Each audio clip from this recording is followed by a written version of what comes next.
Nous avons aujourd'hui demandé au parquet national financier de se dessaisir de l'enquête préliminaire en cours. Nous avons fait cette demande en conscience, afin de préserver les intérêts de nos clients, bien sûr, mais aussi et peut-être surtout au nom de l'état de droit démocratique auquel nous sommes, comme vous tous, profondément attachés.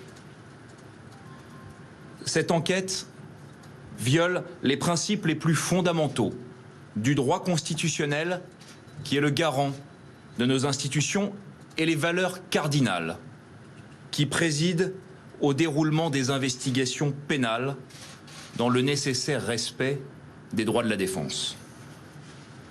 Ces violations, elles sont de 3 ordres. Première violation, le parquet national financier s'est auto-saisi quelques heures après les révélations du canard enchaîné sur le fondement d'un délit, le détournement de fonds publics, qui ne peut être reproché à un parlementaire de la République. Cette infraction, elle s'applique principalement aux personnes dépositaires de l'autorité publique et aux personnes chargées d'une mission de service public. Le parlementaire n'est ni l'un ni l'autre. En d'autres termes, et juridiquement, l'infraction de détournement de fonds publics ne peut être reprochée à M. François Fillon. Cette inapplicabilité, elle résulte très expressément de la simple lecture du code pénal. Si d'autres infractions similaires, comme par exemple le délit de favoritisme ou le délit de prise illégale d'intérêt, s'appliquent aux personnes, et je ne fais que citer la loi, aux personnes investies d'un mandat électif public, l'article qui définit le détournement de fonds publics ne contient pas une telle mention. Vous me pardonnerez de revenir aux fondamentaux du droit, mais comme le prévoit le code pénal, nul ne peut être puni pour un délit dont les éléments ne sont pas définis par la loi. Et de plus, la loi pénale est de manière indiscutable fondée sur un principe d'interprétation stricte. C'est la seule garantie fondamentale des justiciables contre l'arbitraire du juge. Le délit qui est reproché aujourd'hui à M. François Fillon lui est donc en réalité totalement inapplicable. Le parquet national financier dispose, on en a beaucoup débattu ces derniers jours, d'une compétence limitée et limitée à certaines infractions, parmi lesquelles figure bien sûr le détournement de fonds publics. Sauf que l'absence de cette infraction dans le dossier qui nous occupe rend le parquet national financier incompétent pour enquêter et son enquête en devient illégale. Il ne s'agit pas là, pour le parquet, de faire de la morale ou de l'éthique, mais simplement du droit, et rien que du droit. Rappeler cette évidence apparaît plus nécessaire que jamais à la veille du grand rendez-vous démocratique qui, en avril prochain, attend notre pays. Deuxième violation. L'enquête conduite à l'encontre de M. François Fillon en sa qualité de député et anciennement de sénateur porte une grave atteinte au principe de la séparation des pouvoirs. La séparation des pouvoirs législatifs, exécutifs et judiciaires est le fondement même de notre démocratie. Ce principe à valeur constitutionnelle est gravé depuis 1789 dans la Déclaration des droits de l'homme et du citoyen, et elle n'a pas été instituée dans l'intérêt du parlementaire comme une forme d'immunité qui lui serait conférée. Ce principe, il a été institué pour protéger les citoyens afin que leurs représentants, leurs législateurs, ne puissent pas être la victime de l'ingérence du juge. Le juge n'a pas été élu, le parlementaire l'a été. Il ne peut y avoir, sans une telle protection, sans la séparation des pouvoirs, de confiance du peuple dans les institutions de son pays. Bien évidemment, à vos yeux, nous défendons les intérêts de M. François Fillon et Mme Pénélope Fillon, et il est vrai que nous les défendons d'autant plus vigoureusement que nous les pensons innocents des faits qui leur sont reprochés. Toutefois, en tant qu'avocat, bien sûr, mais également en tant que citoyen, nous sommes extrêmement soucieux des atteintes qui sont portées à l'occasion de cette enquête aux libertés constitutionnelles fondamentales. Rien, aucun argument moral, aucune arrière-pensée politique, aucune intime conviction d'aucune sorte ne saurait justifier la moindre entorse au principe absolu de la stricte séparation des pouvoirs. Nous ne sommes pas là pour faire le procès de tel ou tel. Nous nous garderons au demeurant d'ajouter des considérations psychologiques ou des éléments de procès d'intention dans un débat qui en contient déjà bien trop. Nous constatons simplement une dérive préoccupante du principe de la séparation des pouvoirs. Nous observons simplement l'instauration d'un climat qui ne peut que dénaturer l'élection présidentielle, qui est la clé de voûte de nos institutions. Et nous sommes là pour rappeler qu'il y a des circonstances, et celle-ci en est une, où l'échauffement de la passion judiciaire nuit à la clarté du débat démocratique et républicain. Troisième violation, enfin. Depuis son ouverture, l'enquête menée par le parquet national financier fait l'objet de violations insupportables du secret dans lequel elle doit normalement se dérouler. Ces fuites, qui sont récurrentes, qui sont circonstanciées, sont déloyales et sont le contraire de la sérénité et constituent autant de violations de la présomption d'innocence. Le procès aujourd'hui n'est plus juridique, il est simplement devenu médiatique. Tel des vases communicants, la presse alimente l'enquête et l'enquête alimente la presse. Ces fuites sont systématiquement à charge et ont toujours pour effet de nuire aux intérêts de nos clients. Elles présentent toutes une vision partielle et partiale de la réalité des faits. Que constatons-nous? Le lundi 30 janvier, l'audition de nos clients a opportunément été rendue publique au moment même où elle commençait. Le lundi 6 février, le jour même de la conférence de presse de M. François Fillon, le journal Le Monde publiait plusieurs articles démontrant que des journalistes avaient eu accès d'une manière ou d'une autre à la procédure. Le 8 février, le Canard enchaîné concluait son article en indiquant, je cite à ses lecteurs, « Aux dernières nouvelles, les enquêteurs pensent avoir réuni assez d'éléments pour exclure un classement sans suite du dossier. » Pas plus tard qu'hier, c'est la date de l'audition des enfants de M. et Mme Fillon qui était rendue publique. Et je passe encore sur l'audition de chacun des témoins que j'ai parfois découvertes par la presse en lisant vos articles. Je vous disais que ces fuites sont toujours à sens unique et sont toujours à charge. Jamais à décharge. Pourquoi ces fuites ne portent pas sur les déclarations détaillées et circonstanciées de M. et Mme Fillon sur leur collaboration devant les enquêteurs?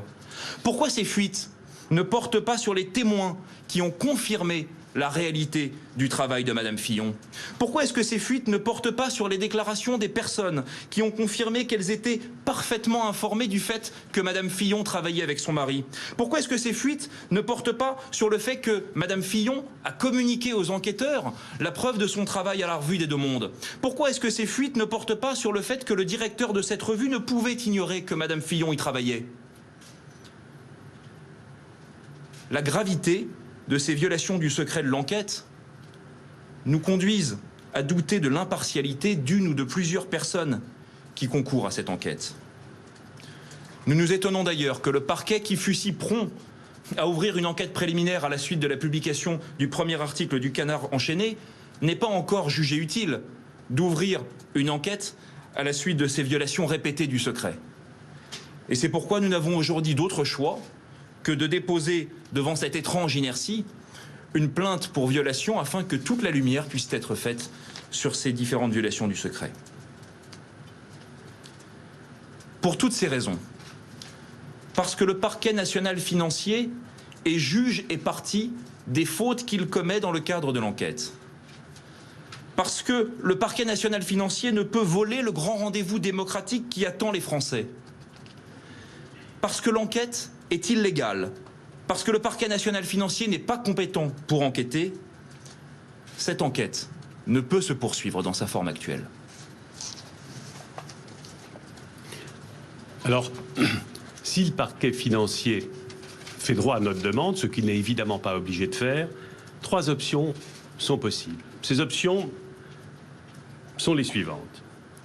Première possibilité, classement sans suite et rapide, c'est bien sûr l'option que nous privilégions. Car pour nous, il n'y a aucun doute, l'infraction poursuivie n'est pas constituée. Deuxième possibilité, le parquet national financier, constatant qu'il s'est auto-saisi d'une infraction pour laquelle il n'est pas compétent, transmet le dossier au procureur de la République. Dans cette hypothèse, le procureur de la République devrait lui-même constater que le principe de la séparation des pouvoirs a été violé.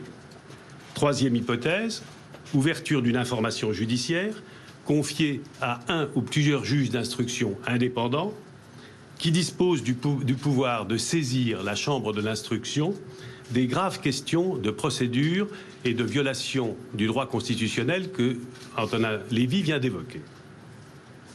Quatrième option, elle est probablement très théorique dans le cas qui nous occupe, mais il faut également l'envisager, c'est le renvoi devant le tribunal correctionnel d'une ou plusieurs personnes, mais ce tribunal correctionnel aura également le devoir de trancher les graves questions de procédure et de droit constitutionnel que nous venons d'évoquer. Il faut bien comprendre qu'effectivement, en l'état de la procédure, le parquet national financier ne peut pas être le juge de sa propre procédure. C'est la difficulté que nous rencontrons. Et la deuxième difficulté que nous rencontrons, c'est que dans le cadre procédural actuel, nous n'avons pas les moyens d'exercer un recours quelconque. D'abord parce que nous n'avons pas accès au dossier, alors même que certains journalistes ont des informations que nous ne possédons pas. La procédure d'enquête préalable ne donne pas aux avocats l'accès au dossier. Et ensuite parce que le Code de procédure pénale ne nous donne pas les outils, demande d'actes, recours, qui nous permettraient de faire prévaloir les questions juridiques qui viennent d'être évoquées. Voilà l'essentiel de ce que nous venons de vous dire. Nous allons répondre à vos questions, mais je voudrais ajouter une précision concernant le fait le plus grave et le fait essentiel, c'est-à-dire l'atteinte à la séparation des pouvoirs. Entendons-nous bien, il n'est pas question d'expliquer ou de laisser croire que les députés ou les sénateurs, en tant que parlementaires, sont intouchables. Nous avons tous en tête des exemples de nombreux députés ou sénateurs qui ont fait l'objet de poursuites judiciaires sans que personne ne se plaigne d'une atteinte à la séparation du pouvoir. Mais parce qu'à chaque fois, les faits qui leur fait l'objet de poursuites contre ces parlementaires étaient des faits détachables de leur mandat. Toute la difficulté en ce qui concerne l'affaire qui vous occupe et qui vous amène devant nous aujourd'hui, c'est que très précisément, le parquet national financier prétend donner son point de vue, prétend contrôler, prétend régenter, prétend discuter les conditions dans lesquelles M. Fillon a exercé son mandat en embauchant une collaboratrice alors que la loi le lui permettait. C'est là la difficulté. La séparation des pouvoirs interdit aux juges judiciaires d'interférer dans le mandat du député. Donc il ne s'agit pas d'un délit de droit commun ordinaire qui est détachable de l'activité du député, c'est l'exercice de son mandat qui est en cause. À partir du moment où il a la liberté, en vertu d'un contrat de droit privé, d'embaucher qui il veut, à partir du moment où il a le droit et la liberté de donner à ce collaborateur les missions qu'il veut, à partir du moment où il a la possibilité de le rémunérer à hauteur du montant qu'il veut, dans les limites bien sûr du plafond réglementaire. Au nom de quoi, sinon d'une violation de la séparation du pouvoir, un parquet, une autorité judiciaire quelconque, peut-elle contrôler, discuter, exiger, critiquer les conditions dans lesquelles il exerce son mandat? Donc vous voyez l'importance de cette question qui se pose en réalité pour la première fois. Et elle se pose dans des termes clairs, à mon avis, effectivement, l'autorité judiciaire ne peut pas agir comme elle est en train de le faire, pour les raisons que vous avez maintenant, je pense, compris. Et donc, nous sommes prêts à répondre à vos questions. Si l'autorité judiciaire ne peut pas se saisir de cette question, qui est en mesure de contrôler le mandat du député et la façon dont il gère Excellente question. J'ajoute d'ailleurs que si vous voulez de plus amples détails sur le problème de droit que nous venons d'évoquer s'agissant de la séparation judiciaire, je vous recommande la lecture d'un article publié aujourd'hui par Le Figaro des professeurs Pierre Avril et Jean Gicquel, qui sont sans doute les deux plus éminents spécialistes dans le droit constitutionnel français. Et je veux dire que c'est limpide et c'est clair. Ils disent beaucoup mieux que je ne viens de vous dire tout ce que vient de vous être dit par Antonin Wyss, ce que nous venons de dire sur cette question essentielle et très grave pour la démocratie. C'est-à-dire qu'empêcher, d'une certaine manière, un candidat à la présidence de la République de se présenter au nom d'une infraction qu'on ne peut pas lui reprocher en tant que parlementaire, au nom en vertu d'une violation de la séparation du pouvoir, c'est d'une extrême gravité pour la santé démocratique d'un pays, vous en conviendrez. Pardon, je réponds maintenant à votre question. Mais c'est l'Assemblée, c'est prévu, c'est le bureau de l'Assemblée. Le contrôle s'exerce de l'usage des fonds est fait par l'Assemblée. La Cour des comptes, et je crois que ça a été rappelé par monsieur Didier Bigot hier, la Cour des comptes elle-même ne peut pas s'ingérer dans la gestion des fonds mis à la disposition des députés par l'Assemblée. C'est l'Assemblée qui doit exercer ce contrôle. Et effectivement, si elle vient à constater elle-même une infraction, ce qui est possible, eh ben elle doit, bien sûr, en application de l'article 40 du Code de procédure pénale, transmettre les informations qui sont portées à sa connaissance au parquet. Mais c'est dans ce contexte-là que le contrôle doit s'exercer, dès lors qu'il s'agit d'exercice du mandat. Vous mettez en cause le détournement de fonds publics. Il se trouve qu'il y a un sénateur socialiste, Roland Povinelli, qui a été mis en examen pour détournement de fonds pour une histoire similaire d'emploi fictif d'attaché parlementaire, son épouse. C'était en 2015. Et deuxième question, vous mettez aussi en cause le parquet national financier, sous prétexte que c'est pas de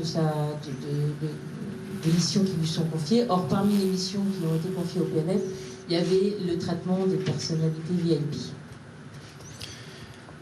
Alors sur votre première question, d'abord c'est une enquête à laquelle nous n'avons pas accès, mais sur les éléments que je pense saisir relatifs à ce dossier, le sénateur, je crois, avait une double qualité. Il était d'abord d'une part sénateur, c'est-à-dire parlementaire, et il avait d'autre part un mandat local qui le fait rentrer, c'est la loi qui le définit, dans la personne qui a une autorité publique. Donc à ce titre déjà, la question pourrait se poser. Deuxièmement, il ne vous aura pas échappé, puisque vous avez regardé ce dossier, que la procédure a été contestée, qu'un recours a été fait à la Chambre de l'instruction, qui a, je crois, annulé la mise en examen de ce sénateur pour une autre question, mais en l'occurrence, la mise en examen qui avait été prononcée du chef de détournement de fonds publics de ce sénateur a, à ce stade, été annulée par la Cour d'appel, par la Chambre de l'instruction de la Cour d'appel d'Aix-en-Provence.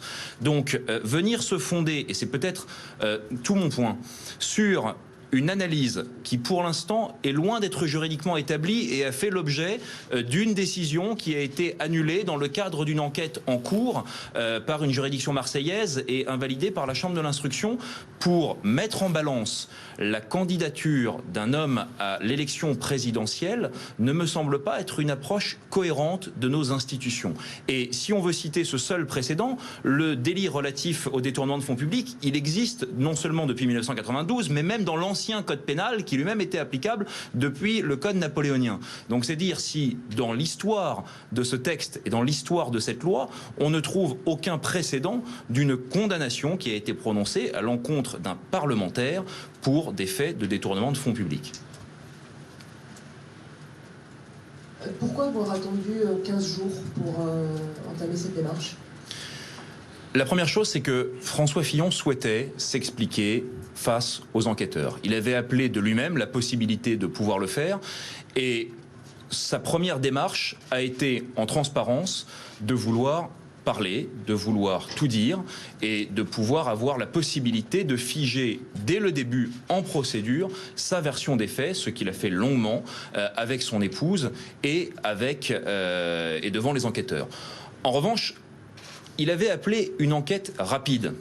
Il n'avait peut-être pas pris le soin de préciser l'évidence. Il aurait dû sans doute dire une enquête rapide et légale. C'est-à-dire que lorsque vous constatez qu'une enquête est entachée d'irrégularité dans la précipitation qui a peut-être présidé à son ouverture, vient un moment où vos droits sont tellement bafoués que vous devez, et le contexte l'impose peut-être encore plus que d'habitude, de faire simplement respecter les droits dont toute personne dispose dans le cadre d'une procédure pénale.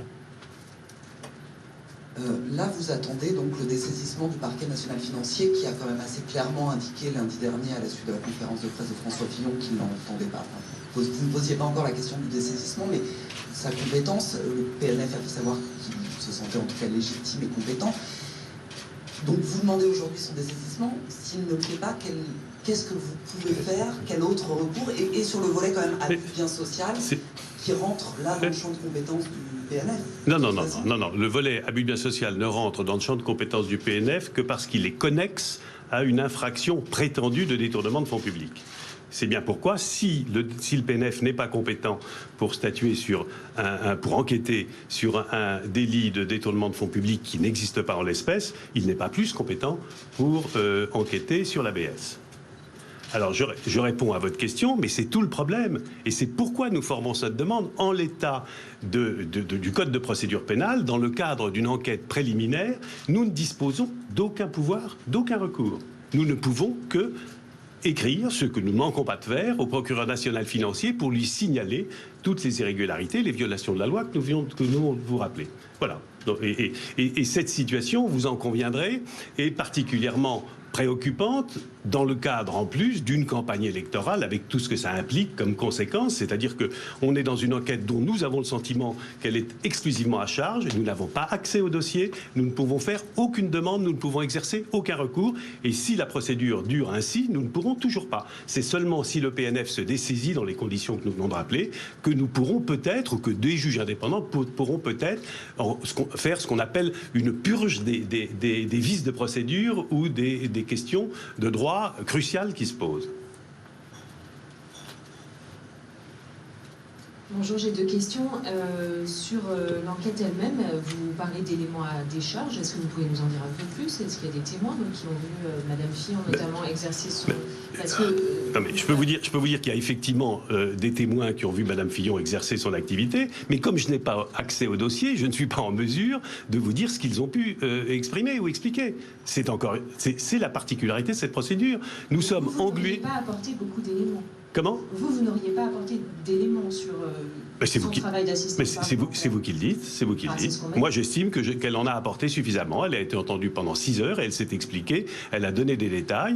Et au vu de ce qu'elle a expliqué, et compte tenu, je le pense, des témoignages qui ont été recueillis par ailleurs, il ne peut pas y avoir de doute sur le fait qu'elle a exercé cette profession aux côtés de son mari pendant les années considérées. Voilà. Et en vertu du principe de la séparation du pouvoir, les enquêteurs doivent s'arrêter là. Ils n'ont pas à dire c'est pas suffisamment justifié, c'est très cher payé pour ce qu'elle faisait. Ce débat-là ne peut pas avoir lieu parce que c'est s'immiscer dans l'exécution du mandat parlementaire. Mais donc ça veut dire que s'il y a des emplois fictifs à l'Assemblée... Mais pas du tout. Personne ne peut en mais c'est pas aucune autorité judiciaire peut s'en saisir. Mais c'est pas ce que je vous ai répondu. D'abord, je vous ai dit qu'il appartient au bureau de l'Assemblée d'effectuer ces contrôles.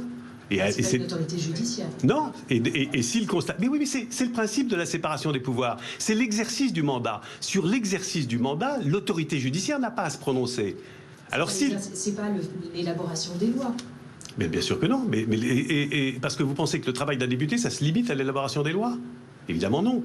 Alors maintenant, à partir de là, bien sûr, c'est un emploi fictif de manière évidente, s'il n'y a pas de discussion possible, parce qu'effectivement, le collaborateur n'exerce aucune activité auprès du parlementaire. La question de l'emploi fictif, et non pas d'ailleurs, qui n'est pas d'ailleurs une question de détournement de fonds publics, mais la question de la fraude éventuelle peut se poser. Mais à partir du moment où il est établi que le collaborateur a eu une vraie activité, ça n'est pas l'autorité judiciaire qui peut se prononcer sur le bien fondé, le mal fondé, la nature des missions ou le salaire versé. Bonjour, Amélie LCI. Deux questions également. La première, c'est que vous êtes présenté en tant qu'avocat et citoyen dans votre discours. Vous avez également remis sur la table à plusieurs reprises la volonté de nuire à la veille d'une échéance démocratique. Vous évoquez des fuites certainement orchestrées, etc. Qui visez-vous? De qui parlez-vous? Je pose la question à l'avocat et aux citoyens comme vous êtes vous-même présenté. Ensuite, j'aurais une seconde question si ça...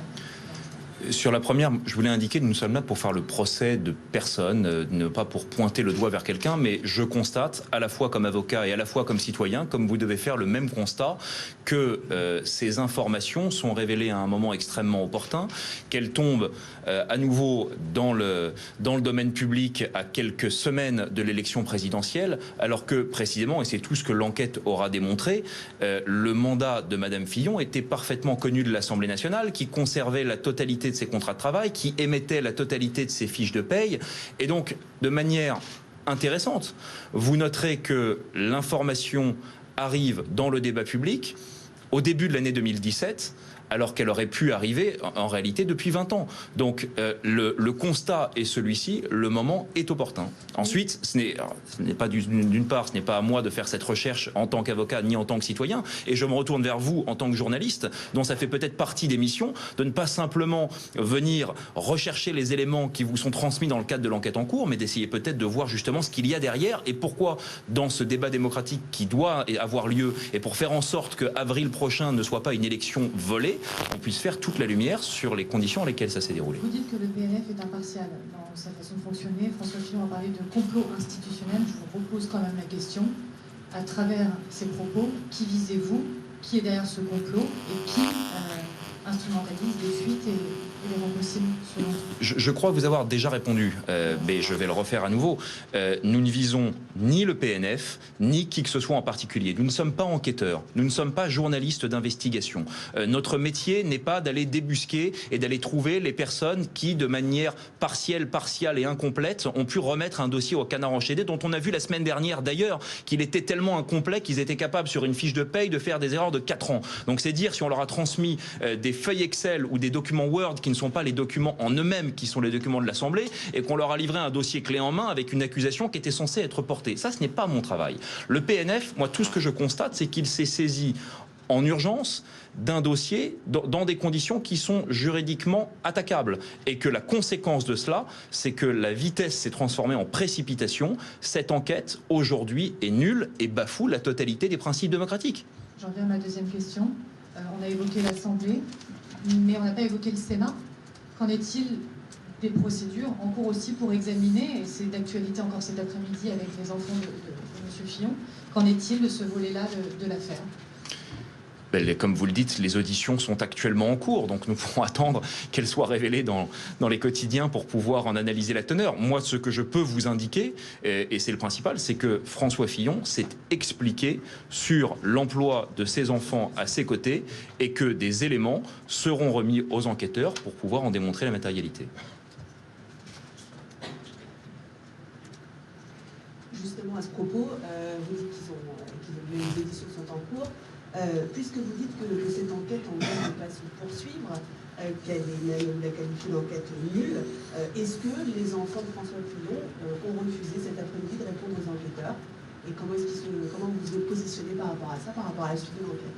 Écoutez, ni Pierre Cornu-Gentil ni moi-même ne sommes leurs avocats, je ne peux pas répondre à votre question. Mais puisque cette enquête, comme vous dites, n'a plus lieu d'être, comment est-ce que vous allez, alors dans ces cas-là, vous réagir? C'est tout ce que nous avons dit. Le problème que l'on a actuellement, c'est que le parquet est juge et partie de la réalité et de la validité des actes qu'il commet.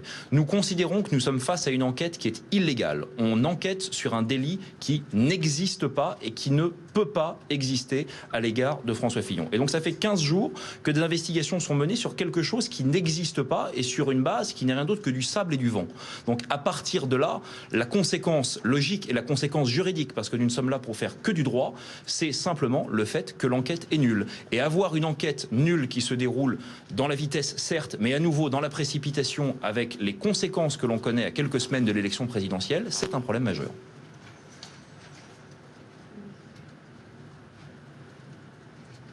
Bonjour, Nathalie Alonso, journaliste pour l'AFP. Peu importe la décision que prendra le PNF, est-ce que vous considérez que le parquet national financier aura une lourde responsabilité dans la suite du débat présidentiel et dans son issue? Je crois que vous venez de répondre à la question en la posant. Bien sûr qu'il y a une forte responsabilité du parquet national financier dans l'enquête présidentielle. On n'a jamais vu une situation comme celle-ci où un candidat investi par 4,4 millions d'électeurs dans le cadre de la primaire se retrouve à ce point suspendu à la décision d'un juge, et à nouveau à la décision d'un juge dans le cadre d'une enquête qui, je le disais, est quasiment aujourd'hui plus médiatique que judiciaire. Donc il y aura évidemment une responsabilité du parquet national financier, et il est important, comme je vous le disais tout à l'heure, que les électeurs ne se fassent pas voler leur élection en avril prochain. Guillaume Chies pour RTL. Juste, il reste encore le volet privé, même si cette enquête peut continuer. Du coup, sur le volet privé, la revue des demandes, ça peut continuer. Les critiques que nous faisons sur les conditions dans lesquelles se déroule l'enquête valent bien sûr pour l'ensemble des faits sur lesquels le parquet national financier enquête. Donc voilà, il n'y a pas de différence. Pas le premier argument. Comment? Pas pour le premier argument. C'est-à-dire, quel est le premier argument? Celui où on reproche en fait l'activité parlementaire. Pour le coup, on est sur le volet séparation des pouvoirs. Ah oui, c'est séparation des pouvoirs. Alors, dans l'hypothèse où, effectivement, François Fillon n'est pas concerné par l'affaire d'abus de biens sociaux, et dans l'hypothèse où ça ne concerne pas l'exécution de son mandat parlementaire, vous avez raison, l'aspect séparation des pouvoirs ne concerne pas ce dossier. Je me permets juste une observation, c'est que François Fillon, dans le cadre de son audition, a été entendu uniquement sur les faits de détournement de fonds publics. Donc les faits d'abus de biens sociaux, je le dirais, ne concernent pas Monsieur François Fillon, et les enquêteurs ne lui ont pas, comme le prévoit la loi, notifié le fait qu'il était entendu dans ce cadre. Mais je l'ai déjà dit tout à l'heure, le procureur national financier n'est pas compétent pour enquêter sur les faits d'abus de biens sociaux dès lors qu'il n'y a pas détournement de fonds publics, puisque c'est par connexité que sa compétence est étendue aux aspects abus de biens sociaux. Si le parquet saisissait un juge d'instruction et qu'ensuite il y avait une mise en examen, vous la jugeriez illégitime? Ah bah oui, ça me paraît... Puisque nous sommes convaincus de son innocence à lui comme à elle, de leur innocence à tous les deux, bien évidemment, nous ne pourrions pas considérer comme légitime une mise en examen. Je me permets juste d'ajouter sur cette question. Je ne peux pas y croire. Et je ne peux pas y croire pour plusieurs raisons. La première, c'est que face à une enquête qui pose autant de questions de droit, un juge qui, prenant un tout petit peu de recul et pouvant s'extraire du tumulte actuel, de ce tohu-bohu qui vient polluer le débat juridique, un juge qui regardera ça sera obligé de se poser ces questions de droit. Et le deuxième, à nouveau, c'est que factuellement, l'infraction n'est pas constituée. Donc je ne peux même pas croire à l'hypothèse d'une mise en examen. Vous dénoncez les fuites dans la presse. Est-ce que vous comptez porter plainte en diffamation contre le Canard enchaîné ou d'autres journaux? Les deux sujets sont totalement distincts. Il y a le sujet des fuites est sans doute encore plus grave que le sujet de la diffamation. La diffamation, c'est une question qui se pose, elle se met en balance avec la liberté d'expression, et ce n'est sans doute pas le sujet. Je veux dire, on est là à un stade un tout petit peu supérieur et à une question un tout petit peu plus de principe que la simple question de savoir si on va poursuivre quelqu'un pour diffamation, pour avoir un procès dans 24 mois. La question fondamentale qui se pose, c'est que ces fuites, aujourd'hui, elles sont, comme je vous le disais, partielles, toujours en un sens, et vous aurez noté, parce que vous avez constaté toutes les auditions de témoins qui ont eu lieu, que beaucoup de personnes qui sont entendues, aucune information ne sort de la boîte noire de l'enquête préliminaire. Et nous sommes persuadés, nous avons la conviction que dans ces auditions figurent de nombreux éléments à décharge, de nombreuses confirmations de la réalité du travail réalisé par Pénélope Fillon, et que concrètement, en prenant de manière subtile et limitée des informations que l'on livre en pâture et qui ensuite feront l'objet d'un retraitement et d'un lessivage permanent, on arrivera à bâtir ce procès médiatique qui vient polluer notre procès juridique.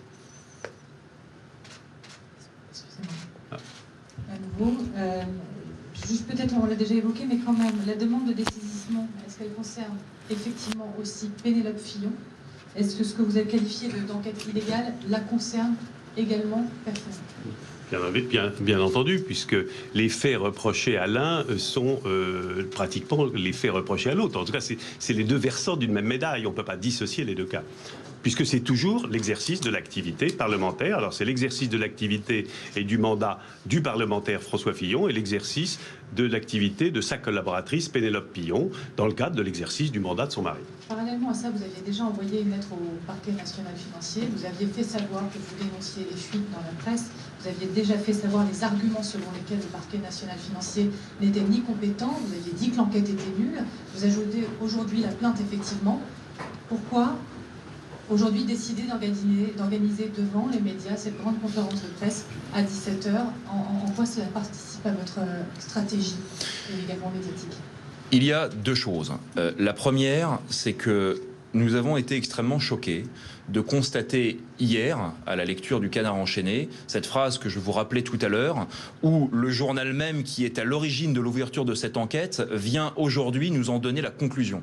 Le Canard enchaîné affirme tenir une information de la part des enquêteurs, information dont nous doutons, mais qui est extrêmement choquante dans le simple fait qu'elle soit révélée et qu'elle figure ainsi dans la presse. Donc ça, c'est une information importante qui date d'hier. Et le deuxième point, c'est qu'en effet, nous avons fait d'abord valoir au parquet financier nos doutes sur la régularité de leur enquête et sur les difficultés juridiques que cela posait. À la suite de ce premier renvoi, la conséquence, et en prenant note du communiqué de presse émis par le parquet national financier qui nous indiquait que, je le rappelle de mémoire, l'enquête se déroulait dans le respect de l'article 11 du Code de procédure pénale, ce qui veut dire dans le respect du secret, pardonnez-moi, mais enfin ça me fait légèrement sourire, et deuxièmement qu'elle se déroulait dans la sérénité. À la suite du premier renvoi, quand je vois la réponse que nous avons eue, il nous a paru nécessaire aujourd'hui d'aller un cran au-delà et de demander véritablement le dessaisissement, car comme je vous le disais, on ne peut pas demander au parquet d'être à la fois l'acteur et le juge de ce qu'il fait.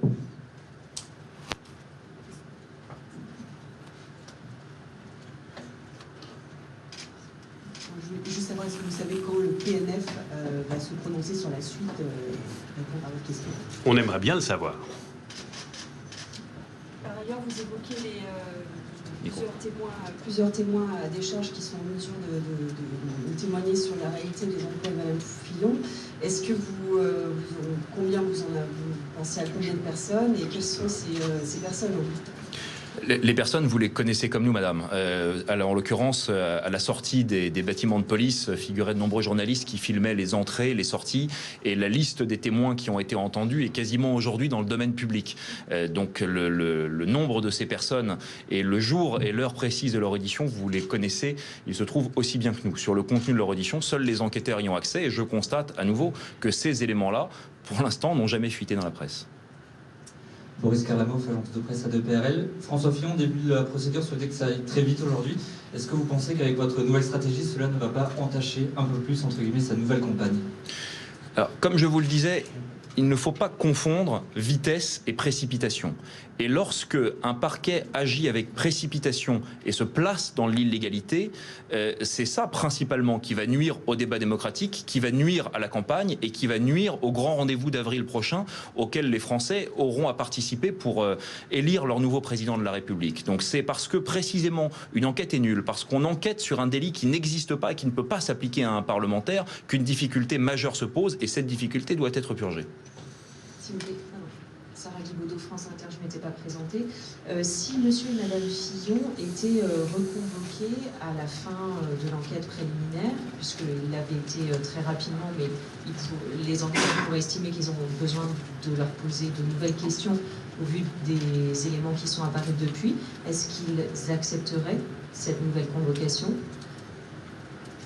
Deuxièmement, mais bon, la question vous a déjà été un peu posée, c'est vrai que normalement les questions de procédure ne se posent pas au stade de l'enquête préliminaire, elles se posent soit devant un tribunal, soit devant une information judiciaire.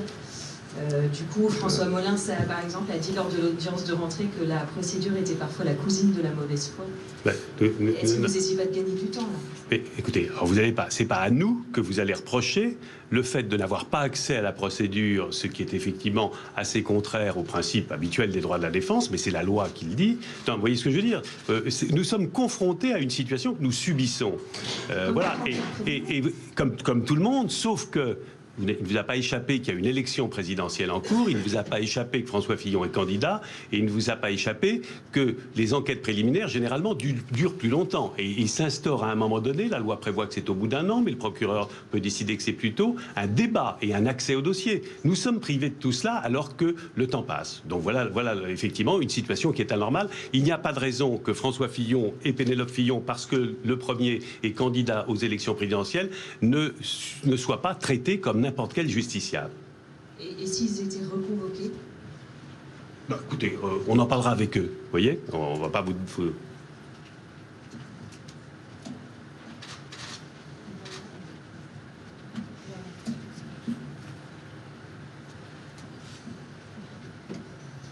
Alors, François Fillon a expliqué que son fils l'avait aidé à être Premier ministre. Est-ce que vous pouvez nous dire en quoi consistait son travail d'assistant parlementaire?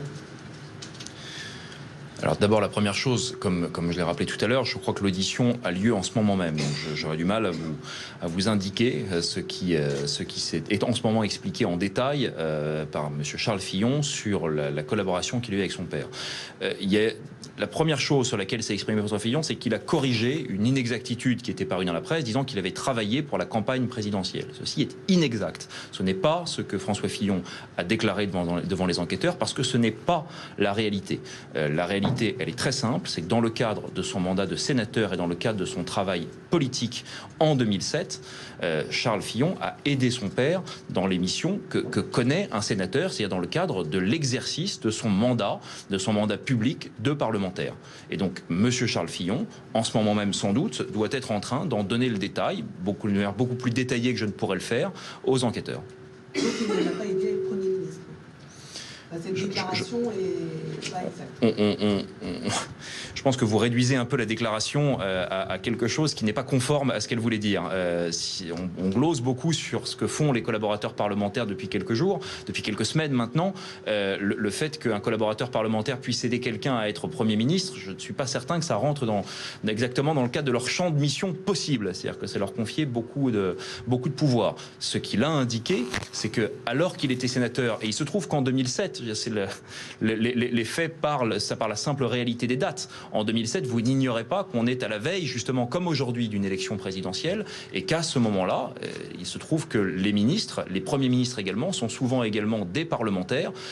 Il a pu l'aider, mais dans le cadre de son mandat politique, dans le cadre de ses fonctions et dans le cadre de son travail. Voilà, c'est ça qu'il a indiqué et c'est ça qu'il a voulu dire. Après, on ne peut pas faire abstraction du fait, à nouveau, qu'en janvier 2007, nous sommes exactement comme aujourd'hui, à la veille d'une campagne présidentielle. Et vous noterez d'ailleurs, et c'est important, que les débats parlementaires, à partir de la veille des élections, commencent à se tarir précisément parce qu'il est peut-être trop tard pour venir voter des lois et que tous les députés, tous les sénateurs, à ce moment-là, et dans les deux chambres, retrouvent leur rôle politique premier, et comme on le disait tout à l'heure, qu'il n'est pas simplement le vote des lois et des amendements. Un député et un sénateur est avant tout un homme politique, et leurs collaborateurs parlementaires les aident dans le cadre de leur fonction politique.